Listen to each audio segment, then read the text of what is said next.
Assalamualaikum warahmatullahi wabarakatuh.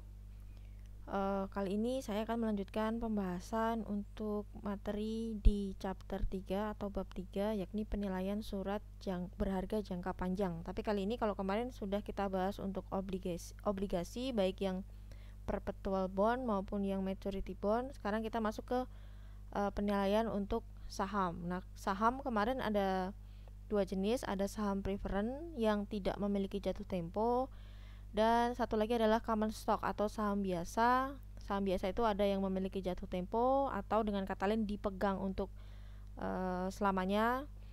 Kemudian yang kedua, saham biasa yang memiliki jatuh tempo atau dipegang dalam jangka waktu tertentu oleh pemiliknya. Nah, sekarang kita mau bahas dulu untuk yang saham preference atau yang tidak memiliki jatuh tempo. Nah, saham preference itu memiliki karakteristik sama dengan perpetual bond. Kemarin perpetual bond itu juga sama, tidak memiliki jatuh tempo. Nah, saham preference tidak memiliki pernyataan saat jatuh temponya kapan, tapi memberikan dividen secara tetap atau fixed dividen setiap periodenya. Dan pemegang saham preference memiliki hak mendapatkan dividen kumulatif. Oleh karena itu, cara menghitung harga saham prefernya saat ini itu sama dengan menghitung waktu perpetual bond. Kalau perpetual bond kemarin adalah I dibagi dengan I dibagi dengan KD, I dibagi dengan KD. Nah, kalau di saham kita nyebutnya bukan bunga tapi adalah dividen, D. Jadi anotasinya adalah D. Kemudian tingkat pengembalian yang disyaratkan oleh pemegang saham di sini adalah KP. Jadi nilai saham saat sekarang atau saat ini itu adalah D1, D dividen tahun pertama dibagi dengan KP atau keuntungan yang diminta oleh pembeli saham. Contoh di sini, sebuah saham preference dengan nominal Rp2.000 memberikan dividen 10% setiap tahunnya. Jadi D-nya adalah 200, D1-nya 200. Kemudian ditanya berapakah harga yang wajar dari saham ini kalau pembeli meminta keuntungan atau KP sebesar 12%. Berarti harga saham preference V0 akan sama dengan D1 dibagi KP atau 200 dibagi dengan KP-nya 12%. 1666,67 dengan nominal 2000 terjual dengan harga 1666,67. Artinya saham ini terjual dengan harga diskon atau diskonto. Nah, berikutnya untuk saham biasa atau common stock, tadi sudah saya sampaikan, common stock ada yang memiliki jatuh tempo, ada yang tidak memiliki jatuh tempo. Kalau memiliki jatuh tempo berarti pemegang sahamnya itu berniat dalam jangka waktu tertentu untuk menjual sahamnya. Tapi kalau tidak memiliki jatuh tempo, asumsinya dipegang selamanya. Nah, jika pemegang saham memutuskan untuk mempertahankan saham yang dibeli atau tidak akan dilepas untuk selamanya, nah ini sama karakteristiknya berarti sama dengan perpetual bond ya, tidak memiliki jatuh tempo.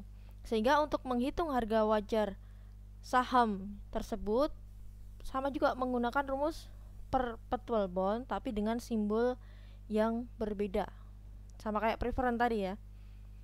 Kalau di saham biasa, kalau tadi preference KP, kalau ini kita menggunakan KE. Jadi rumusnya, rumus saham biasa yang tidak memiliki jatuh tempo V0 sama dengan D1 dibagi KE. Contoh di sini sebuah saham biasa nominalnya 2000, dividennya 10%. Jadi D1-nya 200. Berapa harga wajar dari saham ini kalau pembeli meminta keuntungan KE-nya 12%. Ini sudah tinggal dimasukkan ke rumus V0 atau harga pasar saham sama dengan D1-nya 200 dibagi KE tingkat keuntungannya 12%, 1666,67. Perhitungannya Untuk saham biasa dengan yang tidak memiliki jatuh tempo sama dengan saham preferred ya, hanya beda anotasinya untuk KE ini tingkat keuntungan. Kalau di saham preferred tadi KP, kalau di saham biasa KE, tapi perhitungannya sama. Kemudian berikutnya saham biasa yang memiliki jatuh tempo. Jika pemegang saham memutuskan untuk membeli saham tersebut dan beberapa waktu kemudian akan dilepas atau dijual, maka karakteristik saham biasa ini sama dengan maturity bond atau obligasi yang punya jatuh tempo.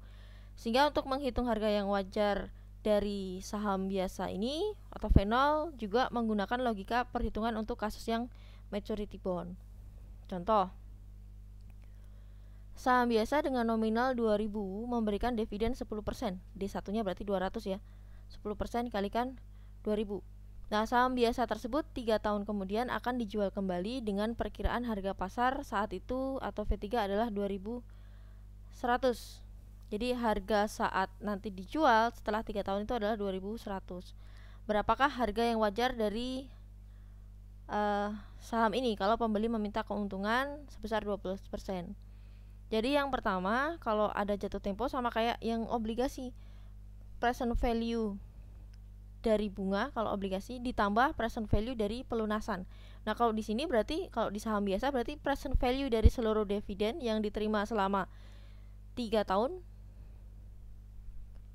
kan tetap nih 3 tahun menerima dividen. Berarti kita menggunakan rumus annuity ya, present value ordinary annuity untuk dividen. Kemudian untuk yang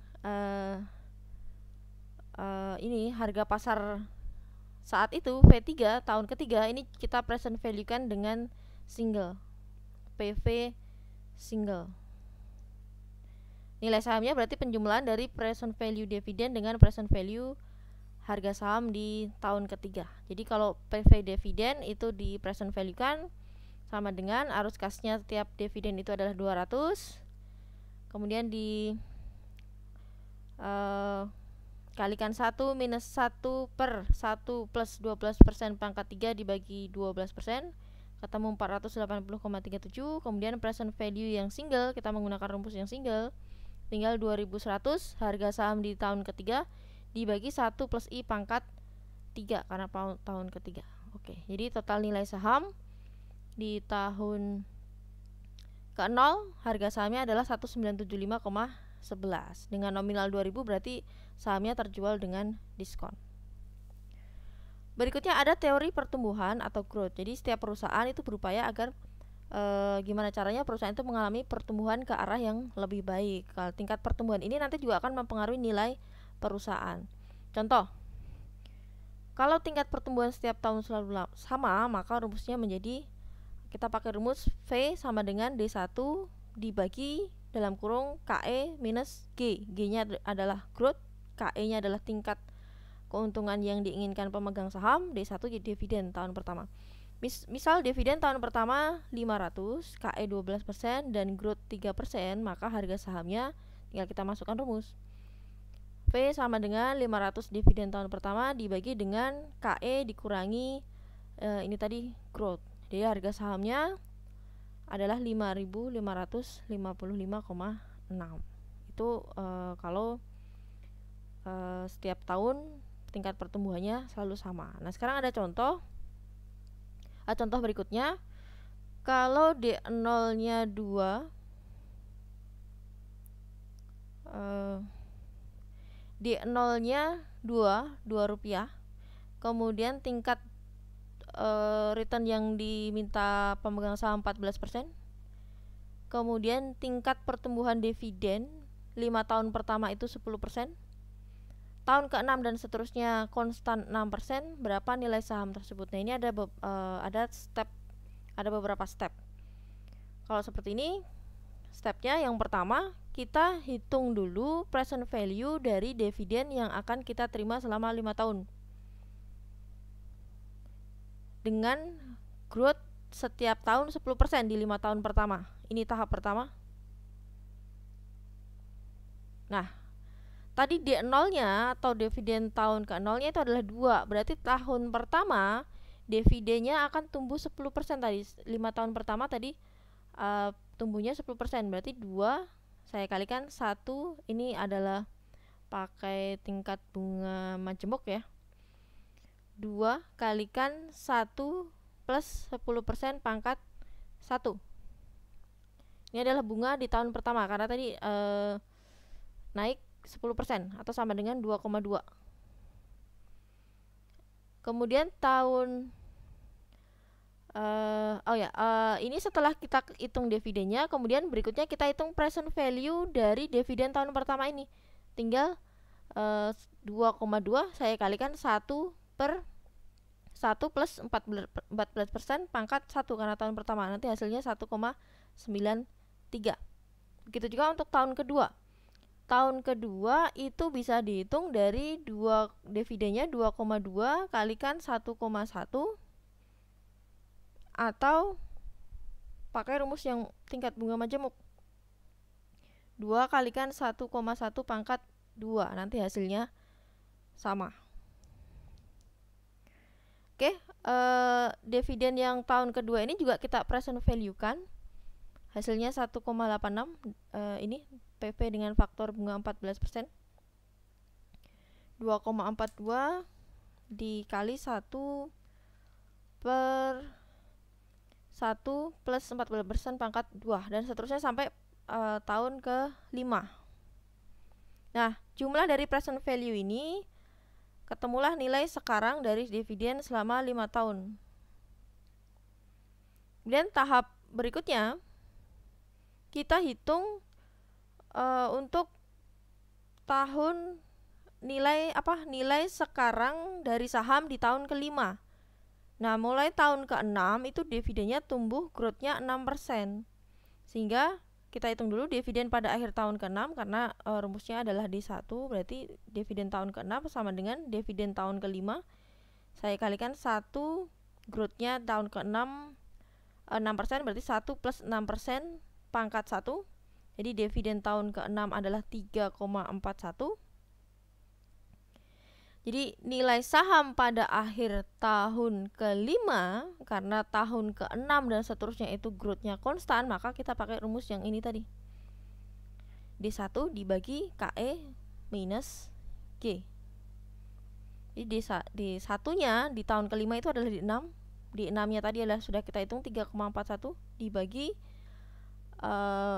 KE-nya adalah 14% dikurangi growth-nya 6. Atau sama dengan kalau kalian hitung 42,63. Jadi nilai sekarang saham di tahun ke-5 kita present value kan angka ini. Ini adalah nilai saham di tahun ke-5 kita bawa ke tahun ke-0 atau kita hitung nilai sekarang V5 di tahun ke-0. Sama dengan tinggal 42,63 ini dibagi 1,14% pangkat 5 karena tahun ke-5. Hasilnya 22,13. Nah, langkah terakhir tinggal kita jumlahkan nilai sekarang saham dari dividen selama 5 tahun tadi di sini ditambahkan dengan nilai sekarang dari yang tahun ke-5 ini 22,13. Jadi hasilnya 31,12.